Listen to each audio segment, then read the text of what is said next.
Avery Sinclair never imagined that the man examining her breast lump would be Damian Sterling, the white moonlight she had chased obsessively for 2 years in high school, the one who had ultimately fled because of her relentless pursuit. His expression remained calm and professional, as if he did not recognize her at all. She decided to play dumb and pretend they were strangers to avoid any awkwardness. The fibroadenoma measured about 3 centimeters, not requiring immediate surgery. He recommended observation and a follow-up in a month. As she slowly dressed, the cool touch from the examination lingered on her skin, sending a shiver through her. He handed her a card with his contact information, saying she could reach him if any issues arose. She took it, glancing casually at the number, and asked innocently what his last name was so she could save it properly. In that moment, his eyes lifted slowly, locking onto hers with an intensity that made her heart skip. In senior year, you wrote me 136 love letters. And now you're pretending you've forgotten me? She realized he had recognized her all along, but waited until the examination was over to strike. He was doing this on purpose. She is mine. Every curve of her body, every secret she hides, it all belongs to me now. Hours later, still reeling from the shock, her phone rang. It was her best friend, and in a fit of frustration, Avery declared that even if she had to streak naked through the streets, letting the whole world see her, she would rather do that than ever cross paths with Damian Sterling again. Only after the words tumbled out did she remember the call was connected. A low, deep male voice drifted through the line. "Who is this?" It was him, Damian Sterling. Mortified, she pretended those explosive words had not come from her and asked coolly why he was calling so late. "You left something in the exam room. Come pick it up tomorrow if you have time." She wondered what it could be, but his tone made it sound like some embarrassing secret. Under her suspicious probing, he finally lowered his voice a black lace bra. Her world went silent. She had forgotten that she changed into a comfortable tank top for the exam and left her original lingerie behind. The next day, after building up her courage, she arrived near closing time, hoping to grab it and leave quickly. She knocked politely and entered. Damian glanced at her and told her to wait inside, as there were 2 more patients. She protested that she was just picking up her item, but he insisted, urging her in for privacy reasons. 10 minutes later, when she finally reached for her bra, he looked at her and said they should go. He was taking her to dinner. She refused, saying it was too much trouble. But a nurse burst in, saw them standing close, and smiled, assuming they had a date. Avery quickly explained she was just a patient picking up something forgotten. The nurse laughed about how his office was turning into a lost and found. Once the nurse left, Avery hurriedly clarified it was not intentional. Damian slowly removed his white coat and mentioned how, back when she asked him to tutor her, she often forgot homework, pencils, erasers on his desk. He never misunderstood them either. She ignored the reference to the past. He asked about her condition. The right side sometimes ached sharply. He suggested another check soon and, if it grew, surgery. He advised avoiding anger for stable emotions and eating light dinners. Somehow, she ended up in his Maybach, heading to an exclusive restaurant overlooking the New York skyline from his private penthouse terrace later that night. She realized only when he pulled her backpack strap, guiding her to the car, that she had somehow agreed to dinner. "You're mine, little wife. No one else will ever touch you like I do." That night, he texted precisely at 10:30 p.m., reminding her to rest early, as staying up affected hormones and recovery. She tossed her phone aside, joining friends for drinks where her boss bragged about landing a top guest for their medical show, a Harvard grad, 28-year-old deputy director. Her boss teased her about being single and suggested she dress up to charm him. As she laughed it off, joking about wearing a short skirt and heels to dazzle the big shot, a chill ran down her spine. She turned and met Damian's familiar, dark eyes across the room. He was there, sitting with them unexpectedly. The grumpy billionaire CEO vibe radiated from him, but he joined the casual gathering in the small diner. His arm brushed hers occasionally at the table, sending heat through her.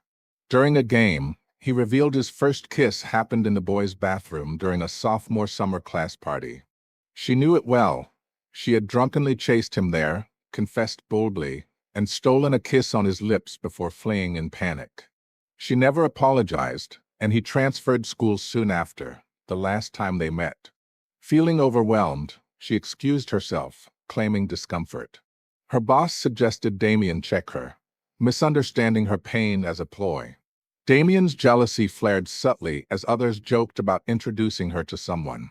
Touch her and die. That was the silent warning in his possessive gaze. Later, walking the quiet New York streets under the moonlight, shadows lengthening like old high school paths where she followed his silhouette, he mentioned expecting the recording next week. She clarified the guest booking was her boss's doing, nothing to do with her intentions. His lips curved slightly. He was looking forward to it, especially seeing her try to dazzle him. Drunk from the night, emboldened by the shadows, she stopped him and blurted that he had become oilier, more vengeful. She had chased him once, but that was past. Now, as his patient, they should keep distance. Before she finished, alcohol surged and she vomited. He bought water, draped his coat over her, and drove her home in his luxury car, sighing possessively. Mine to ruin, baby girl. And mine to protect. A week passed without contact, leaving her anxious. Then, for the recording, a women's health episode, he arrived in a sharp black suit, exuding dominant alpha energy. Her boss pushed her forward, but Damien coldly stated he had limited time, threatening to leave if delayed. His icy demeanor contrasted yesterday's casual skewers with them. On camera, though, his charisma shone logical, handsome, drawing massive views later. After, he suggested she follow up that afternoon since he was free. The patient he mentioned? It was her. In the exam room, his cool instruments touched her again. She averted her eyes, but noticed his ears redden when she stared too long. The lump had grown faster than expected. Surgery recommended soon. Panicking about risks, scars, future marriage, she asked if the wound could be neat. His hand paused. He won't mind. Who? Because I won't mind. Good girl for asking me to make it perfect. You're mine, and I'll mark you beautifully. Surgery was scheduled quickly. She checked in alone that night, scared of hospital ghosts and complications turning malignant.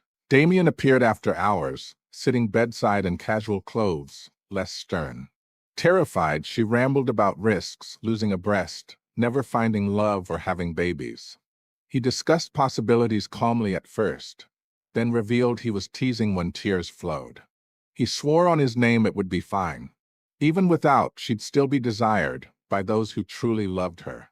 Calming, she slept peacefully with him there. Surgery was simple, quicker than expected. Waking to a tiny wound, she joked in disbelief. The nurse laughed. Damien rarely operated personally anymore for such cases. Embarrassed from preoperative crying, she dressed slowly. Reaching back for her black lace bra, she playfully asked if his arms were numb from surgery. Could he help tie it? His eyes darkened with desire. He moved behind her, fingers cool on her skin, lifting her hair, brushing her back deliberately, making her tremble. The moment was charged, submissive heat building as he fastened it slowly, his breath hot on her neck. Punishment would come later for teasing him like this. Post-op, he reminded light diet, no drinking, referring to her vomiting episode. He texted daily for sleep times, meal photos, like a possessive husband monitoring his little wife. Colleagues noticed her smiling at phone, teasing about a boyfriend. Then the episode aired. Damien's handsome face and expertise went viral, women flocking to his clinic, harassing for exams. He paused consultations temporarily. Guilt-ridden, Avery rushed to the hospital, apologizing profusely in his office, tears flowing. Their paths seemed cursed. She kissed him once, he transferred. Now this. He smiled, asking if she worried about him. He clarified transfer was to protect her from rumors, as girls suffered more in puppy love scandals. He never blamed her. Upon returning from Harvard, he tracked her workplace. That's why he agreed to the rare interview. She's mine. I've waited years to claim what's always been mine. At stitch removal, A flirty patient in front tried seducing him. Jealousy surged. Avery burst in, calling him husband, reminding him to come home for dinner, scaring the girl away. Afterward, gently removing stitches himself despite her protest, he turned her words back. Wasn't she reminding him to come home? Blushing, she admitted fearing others touching him. At a 7-year class reunion, without him invited, she indulged in forbidden drinks and spice despite healing wound. It itched painfully. Calling him tearfully, he arrived swiftly in his black attire, silencing the room. Scolding her for lack of control but with underlying care, he took her away amid shocked classmates. At hospital, he fetched an elderly female doctor for exam, to avoid impropriety. The doctor misunderstood their relationship, joking he would not mind scars. He shook his head. I don't mind. I'll watch her diet. Not a misunderstanding anymore. On the drive in his Maybach to her apartment, she noted everyone assumed they were together. It's not an assumption. He was pursuing her, properly this time. Next day, extravagant red roses arrived at work, card signed possessively. He waited downstairs in his luxury car, publicly declaring to her boss he was chasing her. Daily flowers, gourmet meals delivered, rides in his private jet for weekend getaways to his Italian villa overlooking vineyards. He mirrored her old pursuits but amplified. 136 new love letters matching her old ones. Finally, she asked why seek her after returning. He confessed always liked her. Stayed late so fewer interruptions walking home together. Prepared breakfast excuses to share hers. Kept every letter, never wrote new until now. That kiss day, he planned confession, but protected her by leaving. Give me a chance. I won't miss again. And I won't let your health suffer from stress. Tears welled. You're annoying. I know. Sorry. They kissed, years of longing exploding. Dominant yet tender, his hands possessive on her waist, pinning her against the wall in a heated promise of more. Baby girl, you're finally mine. Forever. Their dark romance deepened in luxury. Nights in his New York penthouse with panoramic views, red room hints of silk ties and leather belts for playful punishment. Bath steams turning intense as he claimed her against marble walls. Car rides home escalating to passionate possession in the back seat of his Maybach. Jealousy flared when men glanced. He pulled her close, growling mine in her ear. Sweet moments balanced, caring for her recovery, planning heirs someday, revenge on any who hurt her past. Obsessive alpha male, billionaire CEO Damian Sterling had his submissive good girl, his little wife Avery, in a forced proximity turned eternal bond. She's mine. Every breath, every moan, every future child, she's mine to ruin, mine to cherish.